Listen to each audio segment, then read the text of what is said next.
हरे कृष्णा। जगत गुरु श्रील प्रभुपाद की जय। तो आज हम श्रीमद् भागवतम के 7वें स्कंद के 3रे अध्याय के 23वें श्लोक पे चर्चा करेंगे। 7-3-23 जो कि हिरण्यकशिपु के बारे में बात कर रहे हैं। और श्लोक में कह रहे हैं स तत्कीचक वल्मीका सह ओजो बलान्वितः सर्व अवयव संपन्नो व्रज संहननो युवा उत्थितस्तप्त हेमाभो विभाव सुर दशा। और इसका अनुवाद और तात्पर्य श्रील प्रभुपाद के द्वारा। श्रील प्रभुपाद की जय। इसका अनुवाद इस प्रकार है कि जैसे ही ब्रह्मा जी ने अपने कमंडल से हिरण्यकशिपु पर जल छिड़का, हिरण्यकशिपु एकदम खड़ा हो गया और उसके शरीर की जो अंग थे वो एकदम वज्र के समान जो है कठोर हो गए कि वज्रपात होगा उसके शरीर पर कोई असर नहीं होगा। और बिल्कुल उसका शरीर इतना मजबूत हो गया, इतना स्ट्रांग हो गया और उसके जो शरीर की जो कांति थी एकदम पिघले हुए सोने के समान हो गई। और वो जब वो तपस्या कर रहा था हिरण्यकशिपु, तो उसके ऊपर जो है चींटियों ने अपना टीला टाइप बना लिया था। तो टीले को उखाड़ कर वो एकदम खड़ा हुआ, टीले के बीच में से एकदम निकला और एकदम नौजवान रूप के अंदर। और ऐसे निकला जैसे कि लकड़ी में से अग्नि प्रज्वलित होती है। बहुत ही सुंदर उपमा यहाँ पर दी है। तो तात्पर्य में श्रील प्रभुपाद बोल रहे हैं कि हिरण्यकशिपु का जो शरीर है बिल्कुल एकदम नया बन गया था। और ऐसा हो गया था कि उसके शरीर पर वज्रपात होगा तो उस पर कोई असर नहीं होगा। अब वो युवा व्यक्ति बन गया था जिसकी मजबूत शरीर था और पिघले हुए सोने के समान उसकी अंग कांति थी। और ये जो उसका जो शरीर का नवीनीकरण हुआ, एकदम नया बन गया, यंग बन गया। वो कैसे बन गया? तो श्रील प्रभुपाद बोल रहे हैं because of severe austerity and penance. जो उसने इतनी तपस्या की, इतना जो है उसने साधना की, उसके कारण जो है उसको लाभ मिला इस चीज़ का। तो इसके ऊपर हम चर्चा करते हैं। तो पहली बात तो ये है कि हिरण्यकशिपु ये अकेला ऐसा व्यक्ति नहीं है कि जिसने तपस्या की और उसको इतना सुंदर शरीर मिल गया।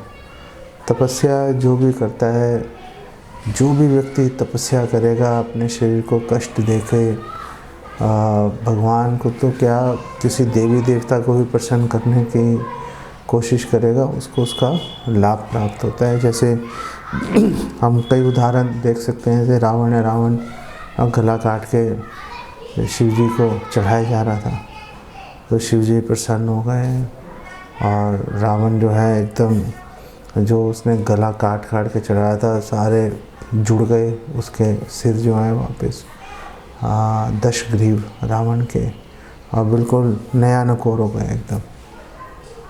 ऐसे हमें भागवतम में समाचार मिलता है। एक दानव था वृकासुर जो है वो शिव जी को प्रसन्न करने के लिए अपने शरीर के जो है अंग के टुकड़े काट के जो है वो आहुति दे रहा था और शिव जी प्रसन्न नहीं हो रहे थे।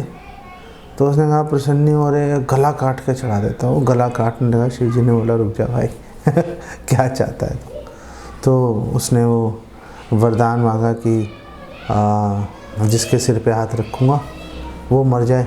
और शिव जी ने आशीर्वाद दिया तो शिव जी के पीछे ही भागना शुरू कर दिया उसने कि ये चेक करने के लिए कि वरदान काम कर रहा है नहीं कर रहा। ये भी असुरों का एक मतलब काम होता है। असुर जो है इस तरह का मतलब घटिया व्यवहार करते हैं। ऐसे ही च्यवन मुनि का हमने उदाहरण देखा। च्यवन मुनि का उदाहरण विभाग में मिलता है कि च्यवन जो मुनि हैं वो बहुत ही गहन तपस्या कर रहे थे। तो वहाँ पे एक राजा आया शर्याती, और उसके साथ उसकी एक कन्या भी थी, उसका नाम था सुकन्या। तो उसने सुकन्या ने उसको एक ज़मीन में एक जगह उसको कोई चीज़ चमकती हुई दिखाई दी। तो उसने एक तिनका उठाया और उसको चुभाया उसको। वो एक्चुअली में च्यवन ऋषि थे, उसके अंदर वो उस एक कीट के रूप में तपस्या कर रहे थे। तो उनको चुभा, तो उनको गुस्सा आ गया च्यवन ऋषि को। तो जो राजा शर्याती है उसके सारे जो सैनिक थे उनका मलमूत्र जो है वो बंद कर दिया, उन्होंने रोक दिया, परेशान हो गए। तो जब उनको पता चला कि उनकी बेटी ने ऐसा किया है, तो च्यवन ऋषि के पास, मुनि के पास माफ़ी मांगने गए। तो च्यवन मुनि ने बोला कि तुम्हारी जो ये कन्या है इसका विवाह हो गया क्या? तो शर्याती को समझ में आ गया भाई क्यों पूछ रहे हैं। तो उसने कहा नहीं, विवाह नहीं हुआ, लेकिन अगर आप स्वीकार करेंगे तो मुझे बहुत खुशी होगी। तो च्यवन ऋषि ने स्वीकार कर लिया, उससे विवाह किया सुकन्या से, और राजा के जो सैनिक थे वो सारे ठीक हो गए। अब वो बूढ़े और स्वभाव से बहुत ही चिड़चिड़े थे च्यवन मुनि। तो च्यवन मुनि मतलब बार बार डांटते थे उसको, सुकन्या को, लेकिन सुकन्या ने कभी विरोध नहीं किया। और फिर प्रसन्न हो गए च्यवन मुनि जो हैं सुकन्या पे, तो उन्होंने अश्विनी कुमारों को बुलाया। अश्विनी कुमार आए, तो अश्विनी कुमारों के साथ उन्होंने एक डील किया। तो तपस्या पहले कर रहे थे, लेकिन तपस्या के प्रभाव से उनका शरीर नवयौवन को प्राप्त नहीं हुआ, लेकिन क्योंकि उनका ऐसा मंतव्य भी नहीं था। लेकिन जब उन्होंने अपनी पत्नी को संतुष्ट करने का विचार किया, तो उन्होंने बुलाया अश्विनी कुमारों को। अश्विनी कुमारों को जो है वो देवी देवता जो हैं, अश्विनी कुमार फिजिशियंस हैं, डॉक्टर्स हैं देवी देवताओं के, कोई बीमार पड़ेगा इलाज करेंगे। तो देवी देवता उनको शूद्र समझते हैं, और क्योंकि उनको शूद्र समझते हैं इसलिए सोमरस पीने का उनको अधिकार नहीं था अश्विनी कुमारों को। तो च्यवन ऋषि ने बोला कि तुम मुझे नौजवान कर दो, नवयुवक बना दो, और इसके बदले में मैं ऐसा यज्ञ करूँगा कि तुम्हें सोमरस पीने का अधिकार मिल जाएगा। अश्विनी कुमार मान गए, बिजनेस डील हो गई उनकी आपस में।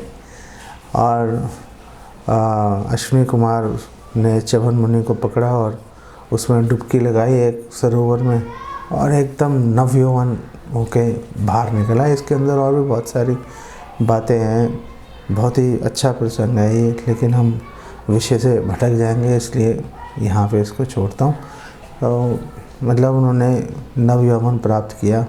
अब वो ऑस्टेरिटी डायरेक्टली कनेक्टेड नहीं है, लेकिन फिर भी ऑस्टेरिटी करने से उनको इतनी पावर थी कि अश्विनी कुमारों को बुला लिया। अब जो राजा ययाति है, राजा ययाति ने तो तपस्या भी नहीं की थी, लेकिन क्योंकि वो शुक्राचार्य की जो बेटी है देवयानी उसके पति थे, तो इसलिए उन्होंने शुक्राचार्य से बोला, शुक्राचार्य ने तो श्राप दिया था कि आप बूढ़े हो जाओ, नपुंसक बन जाओ। तो उन्होंने शुक्राचार्य को बोला कि भैया मेरा जो है यौवन वापस लौटाओ। तो उन्होंने बोला भाई वापस तो तब आएगा जब तुम कोई जो है तुम्हें दान कर देगा अपना यौवन। तो अपने बेटों से उन्होंने यौवन मांगा, और एक बेटे ने उनको यौवन दिया, तो वापस उन्होंने सुख का भोग किया। तो वो तो बगैर, हम देखते हैं कि बिना तपस्या के भी यौवन प्राप्त कर सकते हैं, अगर किसी महान ऋषि की, मुनि की कृपा प्राप्त हो जाए। तो ये जो पर्टिकुलर प्रसंग है हिरण्यकशिपु का, कि जहाँ पे हिरण्यकशिपु ने इतनी कठोर तपस्या की कि पूरा शरीर ही जो है वो चींटियों ने खा लिया, और उसकी जो प्राण शक्ति है उसकी हड्डियों के अंदर घूम रही थी किसी तरीके से। तो मरा नहीं था वो बेसिकली, लेकिन पूरा शरीर की जो मांस है सब चट कर गई थी चींटियाँ। तो इतनी घनघोर तपस्या की, और फिर ब्रह्मा जी को सामने आना पड़ा उनके। ऐसा भी नहीं कह सकते कि ब्रह्मा जी बहुत खुश होकर उनके सामने आए। तो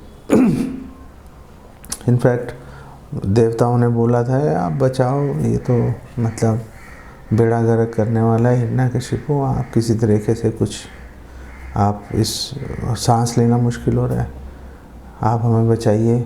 और इसके मन में क्या है वो भी बताया, इसके हिरण्यकशिपु के मन में क्या है वो भी उन्होंने उनको पहले से बता दिया था। ब्रह्मा जी को भी पता है, लेकिन देवी देवताओं ने सामने से उनको बता दिया था कि ये को उल्टा कर देगा, कि जो पुण्य करेगा वो स्वर्गलोक नहीं जाएगा, वो और नरक लोक में चला जाएगा, और जो पाप कर रहा है, व्यभिचार कर रहा है, इंद्रिय सुख में लिप्त हो रहा है, उसको स्वर्गलोक मिल जाएगा। बिल्कुल, आई मीन जस्ट इमेजिन कि एक व्यक्ति है तपस्या कर रहा है, वो लोगों की हेल्प कर रहा है, कुएं, स्कूल, धर्मशालाएं बना रहा है, वो नरक चला गया। अरे भोग कर रहा है, क्लब जा रहा है, शराबें पी रहा है, वो चला गया स्वर्गलोक, वहाँ पे जाके एंजॉय करेगा। आई मीन बिल्कुल उल्टा, बेसिकली पूरी प्रकृति का नियम ही उल्टा करने के बारे में उसका प्लान था हिरण्यकशिपु का।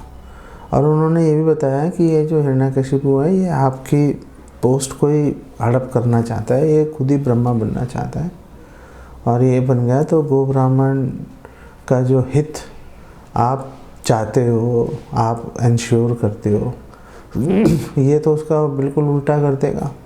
तो आप प्लीज़ सोच समझ के उसको वरदान देना। तो खैर ब्रह्मा जी उसके सामने गए, जल छिड़का, खड़ा हो गया वो नौजवान बन के। तो पूरे ये जो प्रसंग है इसके अंदर कई बातें बहुत अजीब सी हैं, बहुत अजीब सी बातें हैं।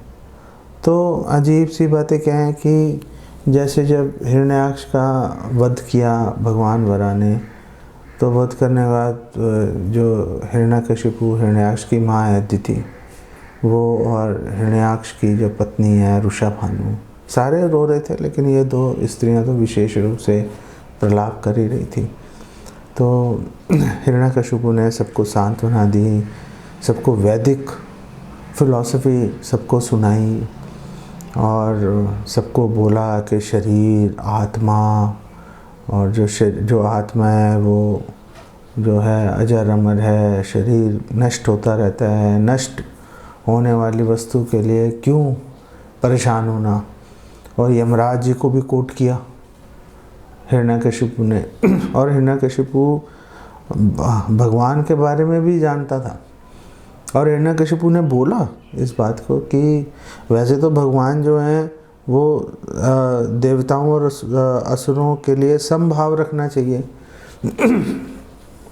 रखते ही आ रहे थे, लेकिन अब अचानक से पता नहीं क्या हो गया कि ये देवताओं के साथ मिलके असुरों का वध ही करना शुरू कर दिया। देखो हिरण्याक्ष को मार दिया बिना बात के।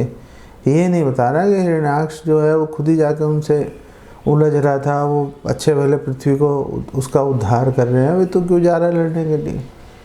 इस बात को विचार नहीं करेंगे, मेरा भाई मर गया, मेरा भाई मर गया। अरे भाई कैसे मर गया, कोई मतलब भगवान थोड़े ना गए थे उसको ढूंढते हुए उसको मारने के लिए, वो खुद आके टकराया ना। वो मतलब पहली बात है कि आपने धरती को रसातल में गिराया, पहली बात, जो कि नहीं करना चाहिए, चलो आपने कर दिया, कोई आपको कुछ नहीं कह रहा, सब डरते हैं आपसे।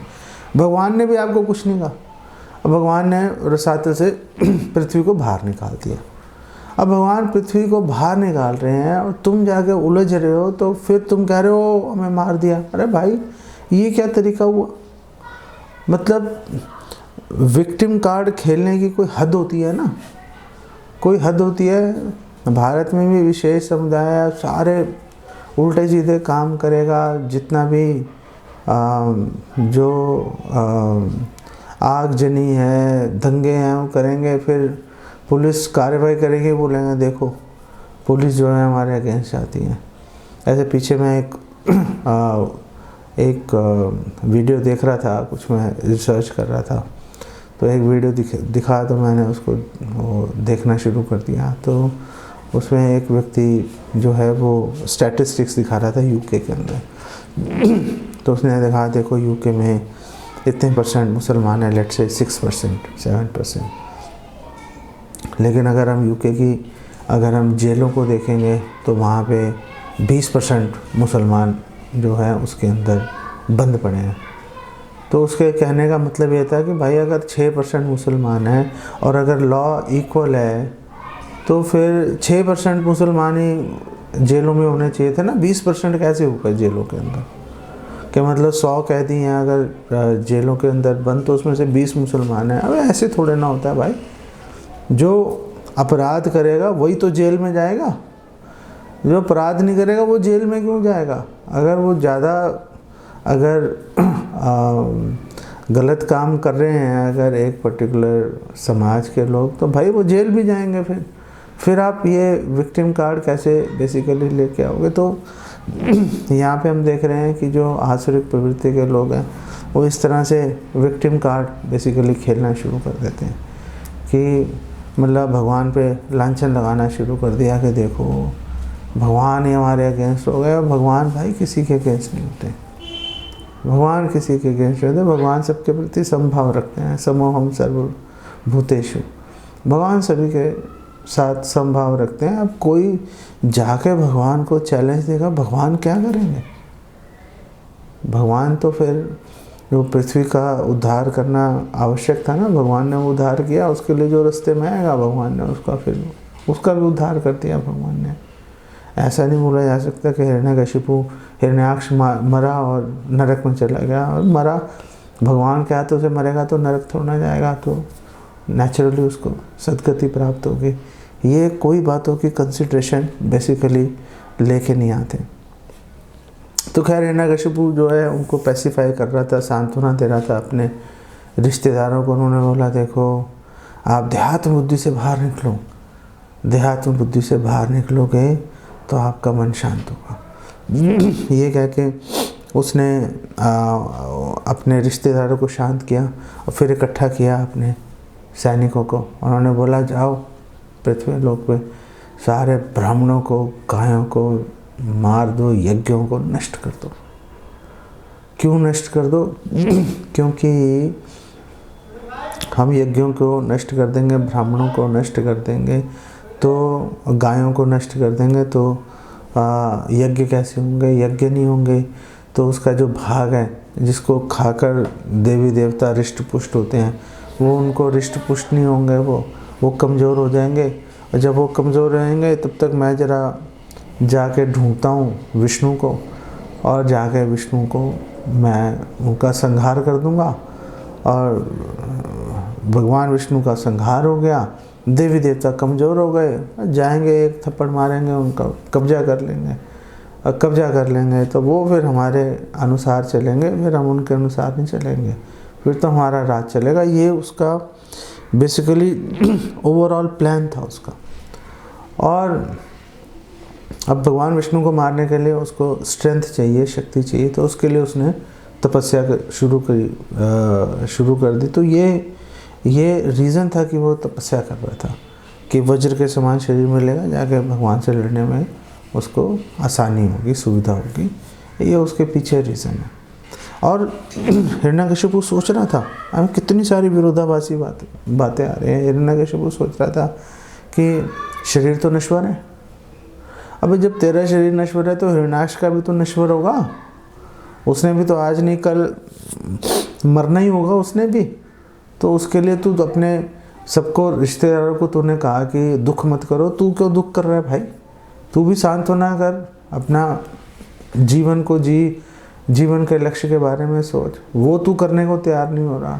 हाँ, उनको तू कह रहा है, उनको तू कुछ और कह रहा है, खुद तू कुछ और करने में लगा हुआ है। मतलब हो क्या रहा है ये?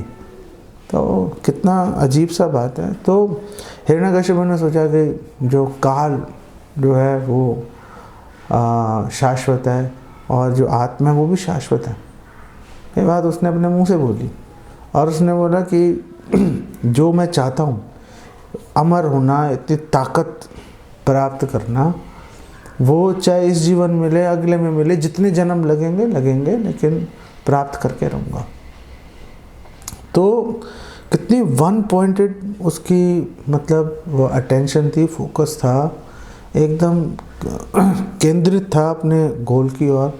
और उसके लिए मतलब शरीर को तो लांघ गया था वो, जब उसने कहा कि कितने जन्म लग जाएं इसको प्राप्त करके रहूँगा ये बात को। तो इसका मतलब आत्मा के स्तर पे तो सोचने शुरू कर दिया था उसने कि मैं शरीर नहीं आत्मा हूँ। अब यहाँ तक सोच रहा था तो भाई अब मतलब ये भी सोच लेता ना कि जब आत्मा के रूप में तू अजर अमर है ही, तो फिर कौन सी अजरता अमरता की बात कर रहा है प्राप्त करने की? वो तो तेरे पास ऑलरेडी है ही। जो चीज़ तेरे पास है ऑलरेडी उसको प्राप्त करने के लिए क्यों परेशान हो रहा है और दूसरों को परेशान कर रहा है? हम कितनी मतलब अजीब सी बात है, अजीब से लॉजिक हैं और किसी दूसरे की बात नहीं सुनेंगे। ये बेसिकली आसुरिक मानसिकता का प्रतीक है।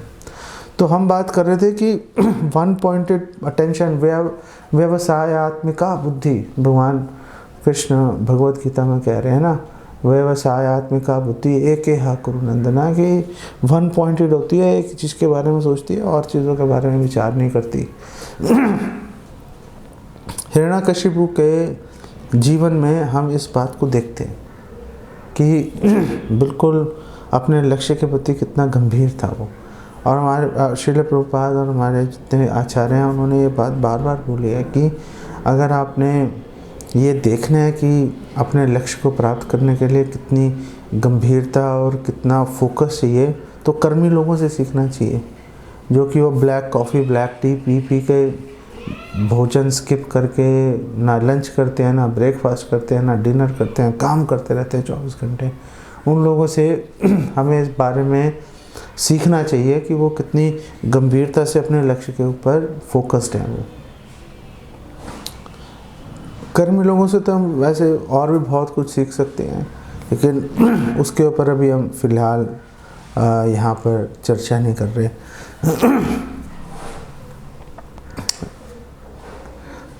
जब हम ये बात करते हैं कि हिरण्यकशिपु को ऑलरेडी जब वो आत्मा के स्तर पे था उसको पता ही था हम अजरम मरम में आत्मा के रूप में, तो उसको अलग से प्रयास करने की क्या ज़रूरत है।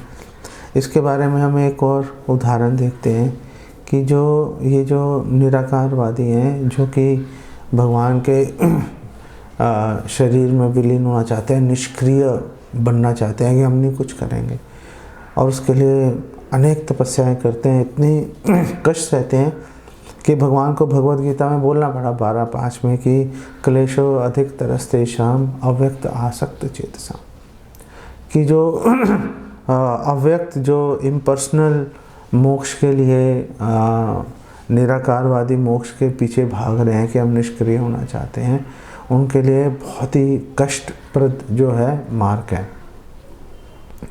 अब सवाल है कि वो मतलब इस कष्टप्रद मार्ग पे हमें क्यों चलना चाहते हैं, क्या रीज़न है, क्यों उसके पीछे वो भागना चाहते हैं।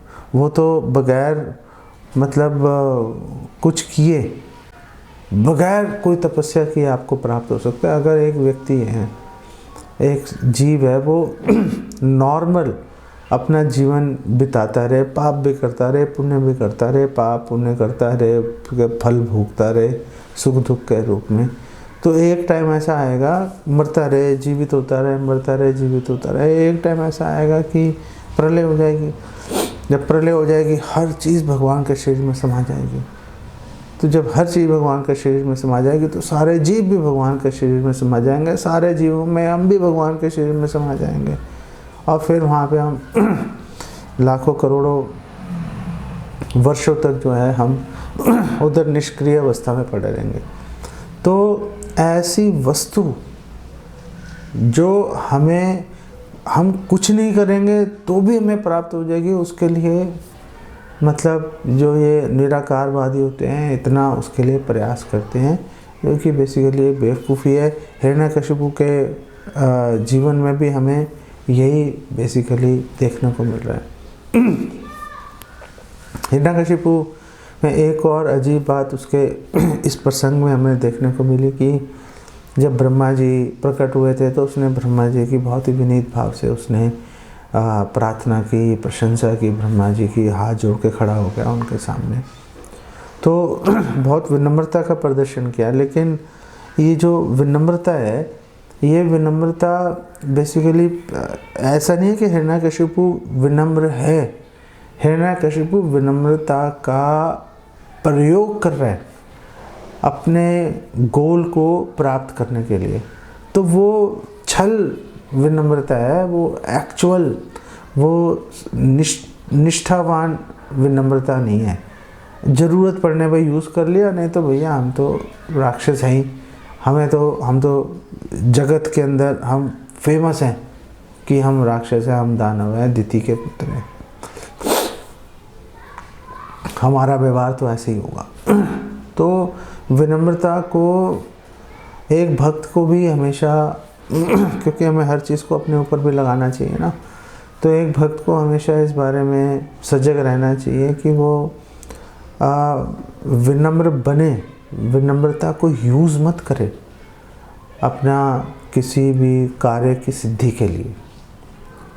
कार्य सिद्ध होगा नहीं होगा, भगवान की कृपा पर आश्रित रहकर वो बात चलेगी, भगवान की कृपा पर निर्भर करता है। आप को हर परिस्थिति में विनम्रता का पालन करना है, ये एक बेसिक शिष्टाचार है, सदाचार है, एक भक्त को अपने जीवन में दिखाना चाहिए। ऐसा नहीं कि ज़रूरत पड़ने पर विनम्रता दिखाई और फिर अपना असली रंग भी दिखा दिया। वो ऐसे व्यक्ति को भक्तों के समाज में विनम्र जो है उसको गिना नहीं जाता। हम लोग मिसयूज़ करते हैं ना, हम लोग तपस्या करते हैं, हम लोग सुबह उठते हैं, मंगला आरती करते हैं, भगवान के उत्सवों में भाग लेते हैं, तो उससे जो है कुछ और सिद्धि प्राप्त हो नहीं हो, कुछ सालों के बाद हम लोग सीनियर तो बन ही जाते हैं कि मंदिर के लोग जो हैं, जो बाकी भक्त हैं, हमें सीनियर गिनना शुरू कर देते हैं।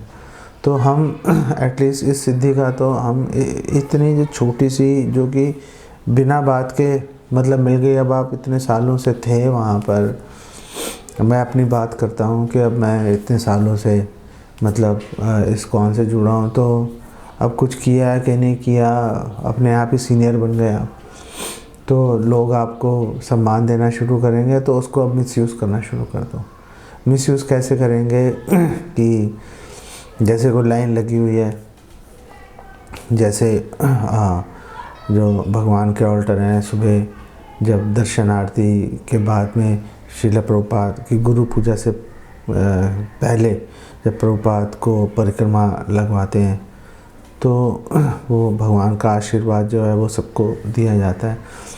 तो हमारी मतलब मेरी इच्छा रहती है कि सब लाइन में पीछे हट जाएं और मैं जाके सबसे पहले आशीर्वाद प्राप्त करूं। तो ये तो बड़ी अजीब सी बात है ना। इस पर मैंने देखा है, मोहन रूपा प्रभु को देखा है मैंने, जो कि राधा पार्थसारथी मंदिर के टेम्पल प्रेसिडेंट हैं। कभी लाइन नहीं तोड़ते वो। प्रभुपाद को पुष्प भी अर्पण करने होंगे तो लाइन में लग के आएंगे और पुष्प भगवान को अर्पण करेंगे। लेकिन कई भक्त ऐसे भी हो सकते हैं कि वो सीधा आएंगे, पुष्प लिए भगवान को अर्पित किए, यहाँ एक लाइन लगी हुई है, वो सीधा जाएंगे बीच में पुजारी के पास और आशीर्वाद लिए आगे बढ़ गए। तो ये इसमें विनम्रता बेसिकली दिख नहीं रही। क्यों हम ऐसा कर रहे हैं समझ नहीं आ रहा। कुछ लोग जो हैं, जो प्रभुपाद के कोई डिसाइपल्स हैं या मतलब तो बहुत ही कोई सीनियर कोई भक्त एक आधा हो तो चलो कर लो, बाकी तो हम सबको बेसिकली हम सीनियर हैं या नहीं है, एक्चुअली में हमें तो अपने आप को जूनियर ही समझना चाहिए ना। और जूनियर समझने का सबसे सीधा उपाय ये है कि आप भैया लाइन में लग जाओ। जो लाइन में नहीं लग रहा वो अपने आप को सीनियर समझ रहा है, भाई अब आप देखो क्या करना है आपने।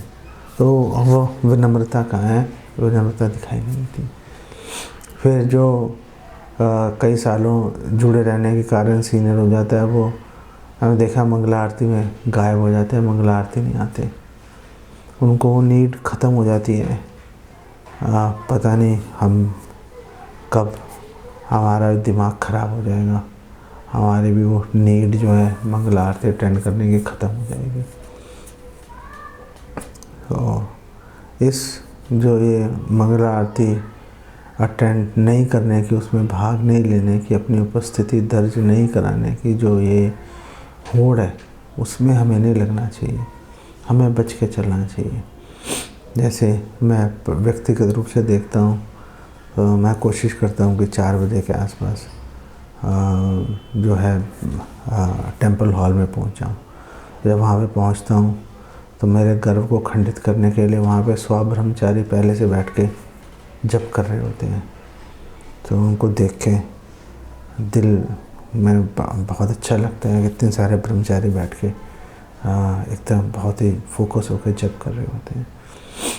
और फिर प्रेरणा मुझे मिलती है, जो बहुत पुराने भक्त हैं, जैसे महामंत्र प्रभु हैं, जो वचेंद्र नंदन प्रभु हैं, फिर बलभद्र प्रभु हैं, और भी बहुत सारे हैं। 3 के नाम आपके साथ साझा कर रहा हूँ। ये जो लोग हैं, ये टेंपल क्या जो मंदिर का परिसर है उससे बाहर रहते हैं। जैसे मैं बाहर रहता हूँ और मंदिर में आता हूँ आरती अटेंड करने के लिए, ये भी बाहर रहते हैं। तो मुझे प्रेरणा इन लोगों से मिलती है कि ये लोग कुछ भी हो, अगर दिल्ली में है तो सुबह मंगला आरती अटेंड करने के लिए ज़रूर आएंगे। तो गर्व को तोड़ने के लिए ब्रह्मचारी दिख गए, और प्रेरणा स्रोत में ये जो एक्चुअली में जिन्होंने 40 साल 50 साल लगा दिए, ऐसे लोग भी दिख गए जो मंगला आरती रेगुलर आ रहे हैं, इनसे प्रेरणा मिलनी शुरू हो गई।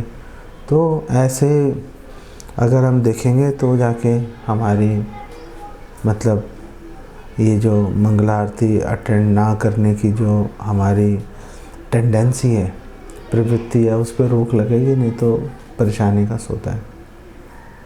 इसी तरह से अगर हम युक्त वैराग्य को मिसयूज़ करते हैं और हम युक्त वैराग्य के नाम पे बहुत सारी सुविधाएं अपने पास इकट्ठी कर लेते हैं। जैसे मैंने देखा है कि मौका मिलते ही अपने लिए कार एक मंदिर से ले लेंगे, ड्राइवर ले लेंगे।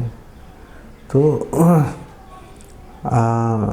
ऑफ कोर्स फैसिलिटीज़ का यूज़ करना चाहिए सर्विस के अकॉर्डिंगली, लेकिन युक्त वैराग्य हम दिखा सकते हैं सीनियर भक्त होने के बावजूद कि हम कोई भी डेडिकेटेड फैसिलिटी अपने पास नहीं रखें। जैसे हम कार की बात कर रहे थे, तो एक पूल सिस्टम के अंदर हम चीज़ों को यूज़ करें ताकि 10 की जगह 4 से काम चल जाए। इस तरह का हमें प्लान करना चाहिए। हिरण्यकशिपु का जो जीवन है उसमें हमें एक बहुत ही महत्वपूर्ण बात देखने को मिल रही है, और उससे हम भी अपने जीवन में लगा सकते हैं। जैसे मैंने कई 2-4 भक्तों को देखा है कि वो किसी दूसरे भक्त को सर्विस करने नहीं देते। वो सोचते हैं कि सारे काम हम खुद ही करेंगे भाई, जितनी भी सेवाएं हैं महत्वपूर्ण स्पेशली, वो सारी सेवाएं जो हैं हमारे पास ही रहनी चाहिए, किसी और को आगे बढ़ने नहीं देते। तो ये जो मानसिकता है, ये हिरण्यकशिपु की मानसिकता है बेसिकली। जैसे हिरण्यकशिपु है, हिरण्यकशिपु तपस्या के अगेंस्ट नहीं था, वो खुद ही कर रहा था तपस्या वो। लेकिन हिरण्यकशिपु का ये विचार था कि तपस्या करने का अगर किसी के पास अधिकार है, मेरे पास है भाई, और कोई नहीं करेगा, क्योंकि तपस्या करूँगा, जो भी तपस्या करेगा उसको कुछ ना कुछ सिद्धि, कुछ ना कोई बल प्राप्त होगा। मैं नहीं चाहता किसी को कोई सुविधा बल प्राप्त हो। जो भी सुविधा बल प्राप्त होना है, जो भी उपलब्ध है, वो मेरे निमित्त है। ईश्वरो हम भोगी, सिद्धो हम बलवान सुखी। मैं ईश्वर हूँ, मैं ही भोगी हूँ, हर वस्तु मेरे भोग के निमित्त है। ऐसा विचार जो है वो हिरण्यकशिपु की मानसिकता को दिखाता है। तो जो भक्त दूसरों को, हमें हमेशा लालायित रहना चाहिए दूसरों को सेवा में जोड़ने के लिए। प्रभुपाद ने इतनी बड़ी संस्था, इतनी बड़ी मूवमेंट खड़ी कर दी लोगों को सेवा में लगा के। प्रभुपाद ने ये थोड़ा ना सोचा कि हर काम मैं ही खुद करूँगा भाई। प्रभुपाद ने सबको सेवा में लगाया, सबको एनकरेज किया, तुम ये करो, तुम ये करो, तुम वो करो। लोग जुड़े, लोग भक्ति में भी आगे बढ़े और मूवमेंट भी आगे बढ़े। तो यही विचार हमें भी बेसिकली लेकर चलना चाहिए जिससे कि सब लोग बेसिकली आगे बढ़ेंगे, सब लोगों का कल्याण होगा। दूसरी बात जो हिरण्यकशिपु, एक और बात जो हम हिरण्यकशिपु के जीवन से देखते हैं कि जब ब्रह्मा जी सामने आए तो हिरण्यकशिपु को उन्होंने दर्शन दिए ब्रह्मा जी को, तो मतलब ब्रह्मा जी बहुत खुश नहीं थे, मजबूर थे। और भागवतम में लिखा है ऑब्लिगेटेड, या बड़ी मजबूरी में उसके सामने आए थे उसको दर्शन देने के लिए और वरदान देने के लिए। तो मतलब क्या है कि हमें भी जो हमारे सीनियर भक्त हैं, टेम्पल प्रेसिडेंट हैं, गुरु हैं, उनको हमें प्रेशराइज नहीं करना चाहिए किसी भी सुविधा के लिए या काम के लिए।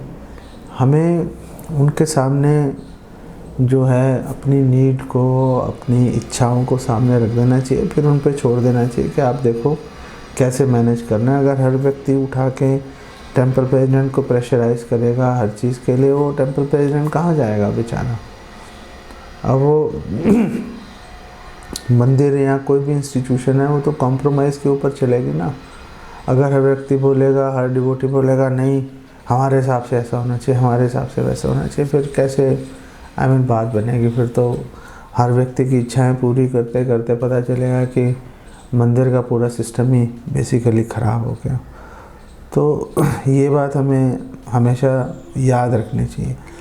और हिरण्यकशिपु के सामने जब ब्रह्मा जी आए थे तो हिरण्यकशिपु ने ब्रह्मा जी से ये नहीं पूछा था कि आप प्लीज़ बताओ मेरे लिए क्या कल्याणकारी है। उसके पास तो अपनी लिस्ट थी और उसने अपनी लिस्ट ब्रह्मा जी को दी, भैया ये काम करके दे दो। और फिर उनसे जो है एक डील फिक्स कर ली, कॉम्प्रोमाइज़ किया, चलो अमरता नहीं है, चलो ये दे दो। ये जो मानसिकता है कि हम उनसे ये नहीं समझने का प्रयास करते गुरु से या सीनियर वैष्णव से कि हमारे लिए क्या उचित है, हमारे लिए क्या अच्छा रहेगा। ये अब हिरण्यकशिपु है एक तरफ, और दूसरी तरफ आप रूपा गोस्वामी सनातन गोस्वामी को देखो। जब वो रामाकेले में महाप्रभु से मिलने गए थे तो वहाँ पर क्या बोल रहे हैं कि हमें पता ही नहीं है कि हमारे लिए क्या अच्छा है क्या बुरा है। हमें ये भी नहीं पता चल रहा कि हमारा वास्तविक परिचय क्या है। हमें ये भी समझ नहीं आ रही कि हम दुख क्यों पा रहे हैं। आप जो भी हमारे लिए उचित है आप हमें बताइए, आप हमें बताइए।